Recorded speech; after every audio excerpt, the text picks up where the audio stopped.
All right, this is Rabbi and Son, hot takes on news, pop culture, and religion. I'm the rabbi, he's the son. Javon, how you doing? Fine. You had an exciting day of getting fingerprinted? Exactly. Yeah. Not because I'm going to jail. Not because he's going to jail. Just make that clear. Yeah. Yeah, he's got some exciting work stuff. We're really proud of him. Looking forward to seeing how it goes. But until then, Javon, do you feel the call? And by that I mean the call to move to Eretz Yisrael. Because a lot of people do, and this person on Reddit and also a family that we're friends with are doing the same thing. This is Aliyah. This is moving to Israel, and we're going to have a discussion. This is found in the Jewish Reddit. This is posted by Dad Souls83, who says, "To my fellow Jews in the diaspora, I just had a simple question because it's been on my mind lately. Do you feel called back to Israel? For me, it's a weird tug, like I need to go, but I can't explain why. I live in a part of the U.S. where I feel safe.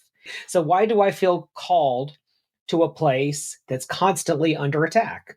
Was wondering if I'm alone or not. Thanks, guys." Okay, so for context, people have been saying this, especially since October 7th, that they want to go to Israel. This was also true, but to a smaller degree after the Tree of Life shooting. And the family that we know that is moving, they're moving with 3 small children.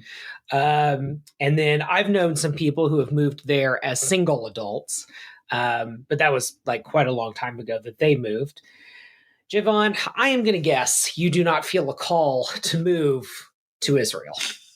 No.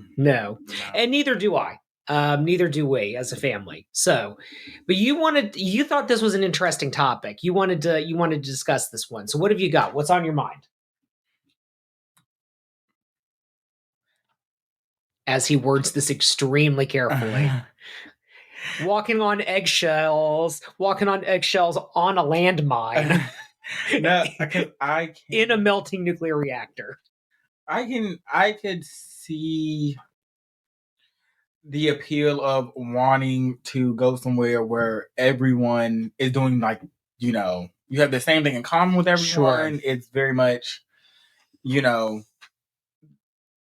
is where your people are, right. Your people are. Sure. Yeah. But then it's also, I just don't see why people want to go somewhere that's like, always in conflict. Right. And be that serious or non-serious or just a threat of conflict. I wouldn't see how that's, and this person, like, they're safe in the United States. Yep. So I wouldn't see why you would feel the need to move if you already feel safe or the call to move. Yeah, and hopefully, like, this person is single because that's what it sounds like. Maybe, yeah. Yeah, hopefully that would be the case. And I'll more so say, like, I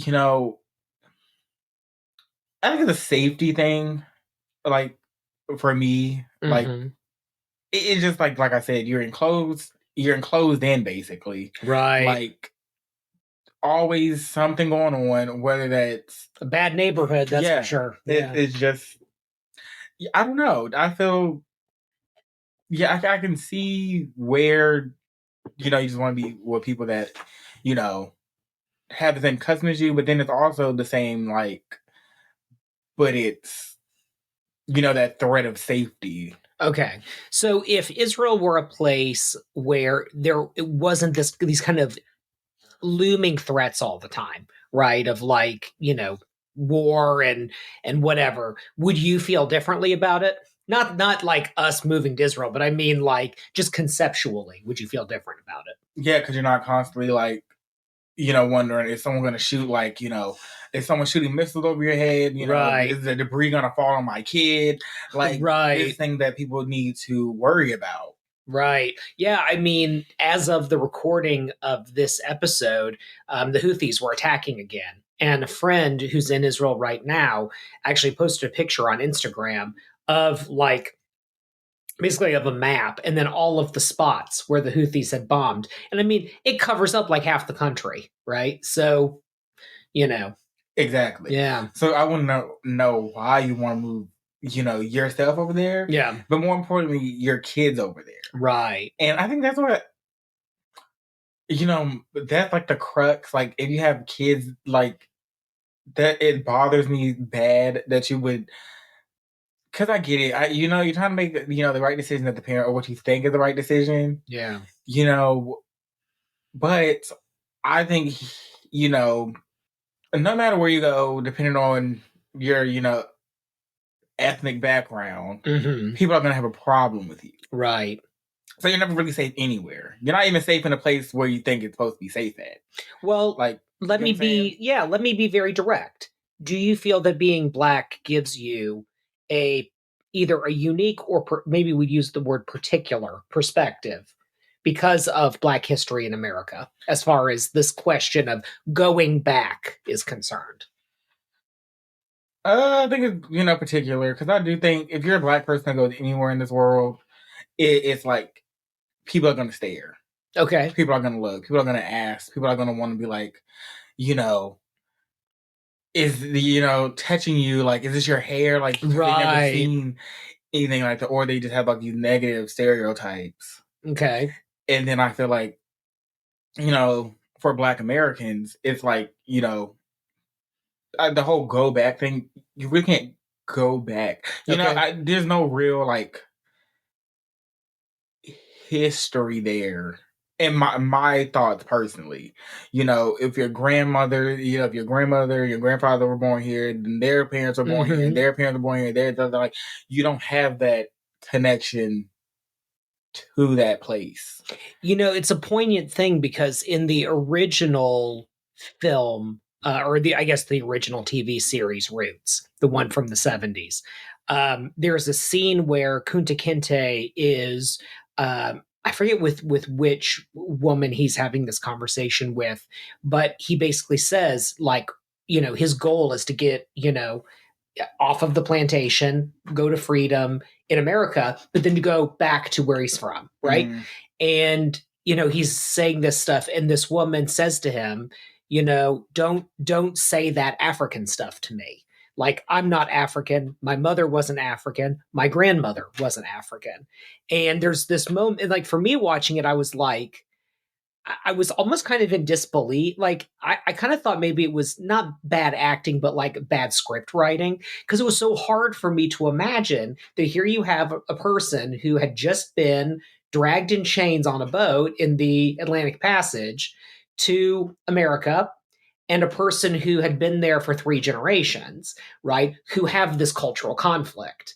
And obviously Alex Haley, like, he even admitted that, like, what he wrote was more historical fiction and like a fictionalization of his family than like every single word was, whatever. And then the TV show took liberties on top of it, right?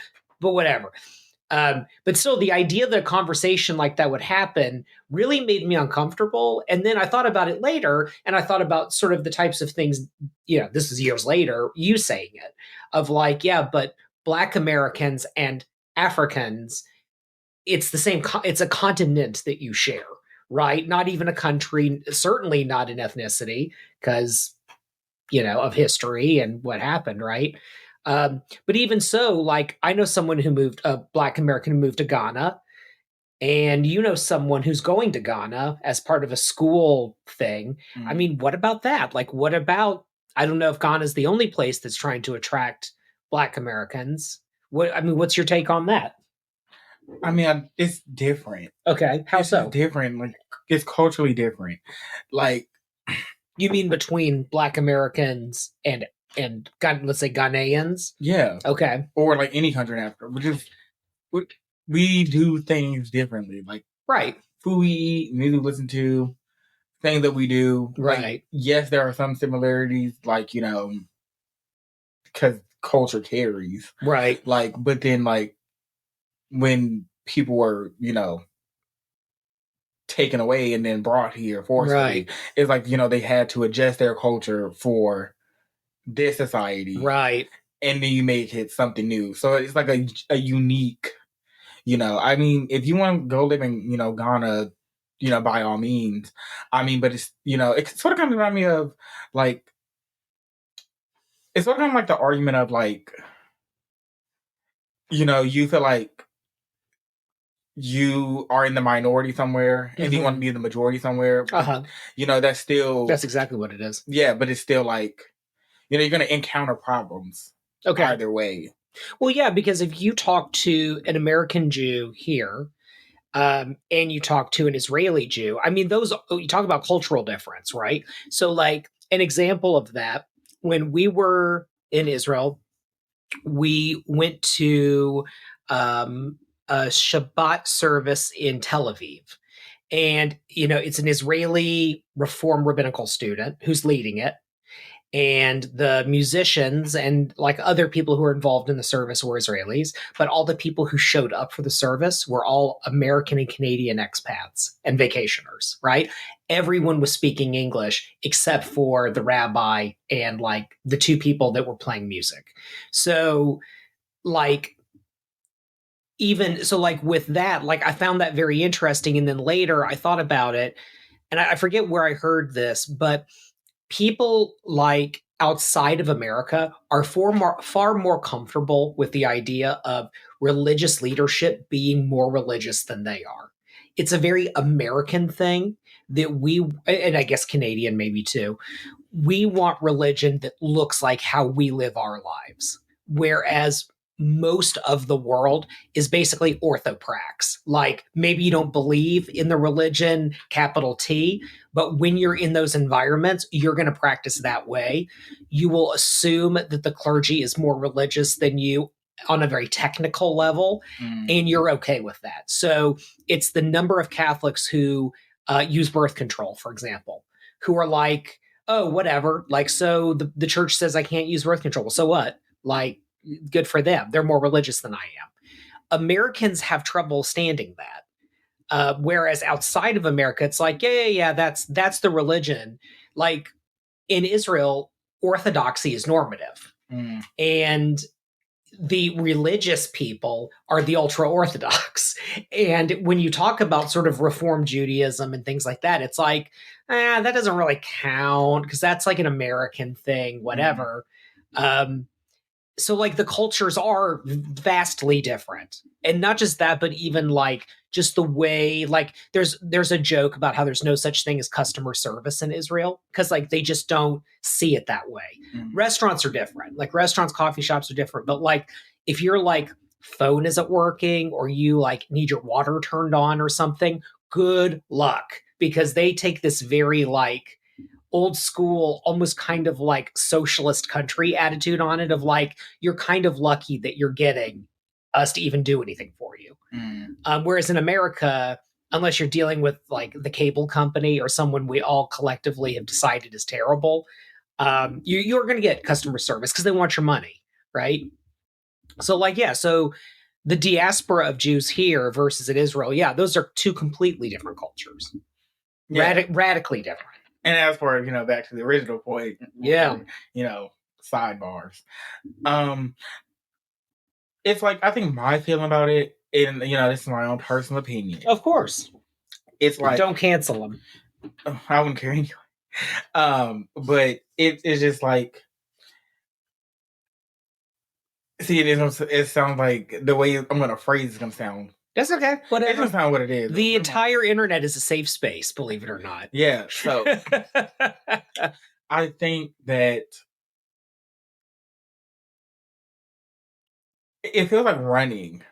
Okay. It feels like running. Yeah, that's okay. And that's okay to say. Trying to like you know what I'm saying? It feels like running to me, and if like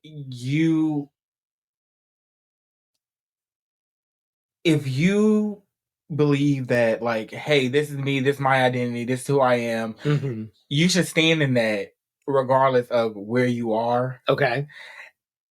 And it also feels like, I get that, you're saying that you, like, some people, I'm gonna say, you as, yeah, but you get what I'm saying? Yeah, I get it. People feel as though, oh, it's unsafe, I feel, terrified to, blah, blah, blah. But I think as a Black person, Mm-hmm.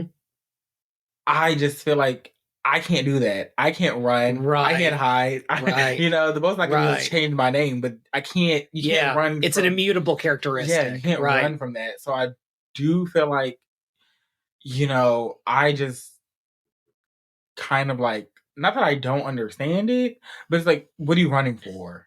Like, you have to stand, if you believe in who you are, believe in, what your people have done or will do or etc., Mm-hmm. then you should stand in that. You should believe in that. Just say who I am and I'm going to stay here, you like it or not. Right. I will always be here. Right. There will always be someone, who share the same, history as me that's going to be here. I don't think running, that solves nothing. Yeah, I would say that the sort of victimhood argument of why Aliyah should happen is actually kind of not the best argument.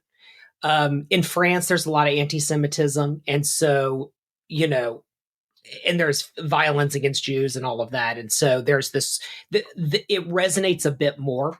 The sort of like, no, you need to go somewhere where you're going to be safe.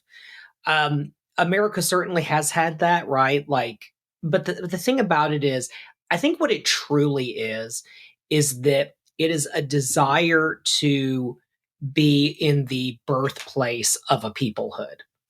And that's why people are willing to trade one set of risks for the other, right? So, like, for example, if your kids are in school, a legitimate fear that parents have is that their kids are going to be in America, their kids are going to be shot in school. That is a very legitimate fear because it happens, right? So in Israel, that doesn't happen.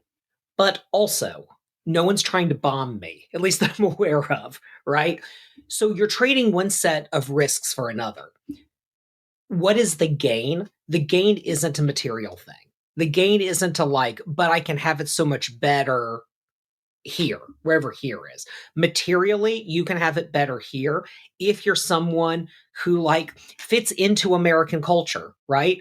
I would not do well in Israel. I am useless in Israel. There is nothing I can offer. I'd have to go work for a tech company, and that's about it. And people will say, like, you're a rabbi. Well, yeah, I'm a rabbi here, right? I don't help. I would not be helpful to anyone over there. There's no skill, no trade, no perspective on Judaism that I can export to Israel and have it be meaningful to people. I can keep doing this because it's online, right? But what I earn for doing online work, that ain't going to pay the bills in Israel. Mm. So, like, there's nothing really materially you can gain. Yes, there's some healthcare stuff that's different than the United States. Yeah, there's some more robust social safety net stuff if you're a person who needs that, right? If you're entrepreneurial, I would argue, don't come at me, Israelis, you have it better off here, right? Easier to get a building permit, easier to start a business, lower taxes, et cetera, et cetera, et cetera, et cetera. But that's not the calculus people are doing. It is an emotional thing. It is a cultural thing. It's a desire to be where the Jewish people started. That is the entirety of it. And also to live a fully immersive Jewish life where the state calendar revolves around Jewish holidays. You don't have to think about like, oh, we're going to have to take our kids out at the beginning of the school year. That doesn't happen there, right? Because Rosh Hashanah and Yom Kippur are days off. You're not going to have to think about like Hanukkah, does it bump up against Christmas, does it whatever? Hanukkah is the time, right? If you want that, if you don't want to have to think about where you're going to eat, because every restaurant, well, not every, but like most of the restaurants are going to be kosher, the grocery stores, whatever. Like if you want that lifestyle, you have to live in New York, LA, parts of Chicago, and Israel, realistically. It is a lifestyle choice people are making. But I don't think that the victim thing is really the best argument. The best argument is, do you want to live in that culture and have that lifestyle and raise Israeli children? And if you do, then you need to be there. Yeah, I want to say is multiple groups. For example, Black people try to like move into their own neighborhoods, around Black people. In the United States. States. And that didn't turn out too well. Now, Native to be American. fair, though, some of that was, and with Native Americans, that was forced by the government. Yeah, it was. But Yeah. like, you know, trying to be around, you know, your people and, you know, still like that negative, like something still negative is coming out of it. Like, Okay. you know, my point in saying that is like, just because you're around your people doesn't mean you're safe. Yeah. That's the ultimate. Yeah. And it goes back to like, I'm with you 100%. The victimhood thing is not the best argument. Which set of problems do you want to worry about is actually kind of the better, if you want to look at it in a very calculated way. I would say stay in the United States. Yeah. I would. Because, like, realistically, just, like, you know, like, realistically, yeah, I just couldn't imagine. It's like, there's a thing, like, you know, especially if I had kids, I would just, you know, it's getting shot in school. That's like, that's a, you know, it's like, not I'm saying flipping a coin because not everywhere they're shooting up schools. Right. Like, and not in every state they're shooting up schools. But it's just like, you know. Yeah, and that's just what was the most violent thing I could think of off the top of my head. Yeah, I mean, you know, a parent thinks about. Yeah, I mean, there's a lot of things, you know, there's many problems people have to think about, like, in general. Sure. And it's just like, I don't know, that's, I if you want to go there because you feel like, you know, like it's this spiritual calling, well, you know, something deep in your, you know, your bones is telling you, hey, I need to go, then, you know, take that leap. Yeah. But if you're operating off of fear and panic, fear and panic doesn't give you the best results. Yes. Trying to find solutions.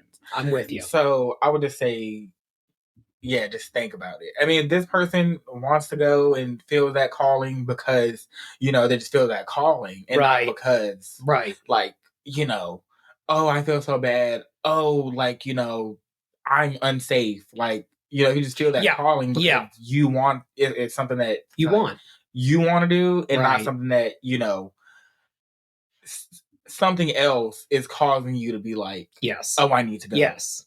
Plenty of people have made Aliyah when there wasn't violence in America against Jews. Plenty of people made Aliyah before October 7th. And here's a fact that no one ever likes to talk about.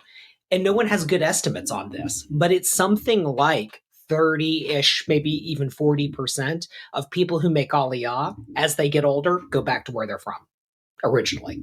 And the Ministry of the Interior in Israel doesn't, like, everybody probably keeps stats on this because you want to know where your citizens are, but, like, it's not published. So that means that there is some kind of number of people that go there and are like, man, this is not for me. Like, I can't, because it is not easy to live in that country. Like, there's a joke about, like, anti-Semites who say that Jews run the world. Go to Israel. Because that's just Jews running everything, and see how dysfunctional that is, right? Get it? Like, kind of, not kidding, but kidding, right? Kind of. Yeah. You know, or like there's a guy, the Ask Project. I'm always pushing the Ask Project because I love Corey. I love your videos. Like, he jokes about, he's Canadian and Israeli. When he's in Canada, he feels Israeli. When he's in Israel, where he basically lives, he feels Canadian. Because there is such a difference in what it takes to live a life there. I don't feel like we move anywhere. Like, you know, I wouldn't want to live somewhere else. Like, the chance presented itself. Yeah. Yeah. Live in New Zealand, maybe Australia. Yeah. You know, just because. Like, I do what I want to stay there. Who knows? But, like, you know, I think that's experience people should have. Yeah. Like, oh, okay. Yeah, you know, it's fun. You know, I say, see you later. Yeah. Maybe back, maybe not. Who knows? I think we're going to find, my own personal guess, there's going to be a lot of young people who are making Aliyah right now, like right out of college, that they're going to go to Israel, and not a lot of them, but a number of them are going to come back to the United States. Because, like, it feels good right now. It feels like the right thing to do spiritually. I think that there's going to be people who are like, I can't hack it here. And, like, that doesn't make you a bad person or, like, not tough enough or whatever. But it's trade-offs, right? Like you get older, you start to see your nieces and nephews being born, you're, an ocean away, well, technically more than one body of sea away. And it's like, you know what? Minneapolis wasn't that bad after all, but you had to have the adventure in order to know that. Yeah. So if you want to do it because you want to do it, not because you feel, because something tragic happened that you need to feel like you need to meet the moment. Yes. Or because you're scared. Yes. Or because, any of these outside factors. If you want to do it because you truly want to do it, then do it. If you have to think about like all that other stuff, then I think you should stew in it. Stew in it. Yes, marinade. Yeah. All right, I'm with you 100%. Thank you to Reddit. Thank you, Dad Souls 83, and we'd love to know, did you go to Israel or not? Thank you to our sponsors at Darshan Yeshiva for making this content possible. Darshan Yeshiva provides beginner-level online Jewish learning, including the very popular Conversion to Judaism program, with sponsoring rabbis and students all over the world. Start your Jewish journey any place, anywhere, and anytime with our conservative, reform, reconstructionist, Jewish renewal, humanistic, and post-denominational rabbi mentors. Become the Jew you always wanted to be with Darshan Yeshiva.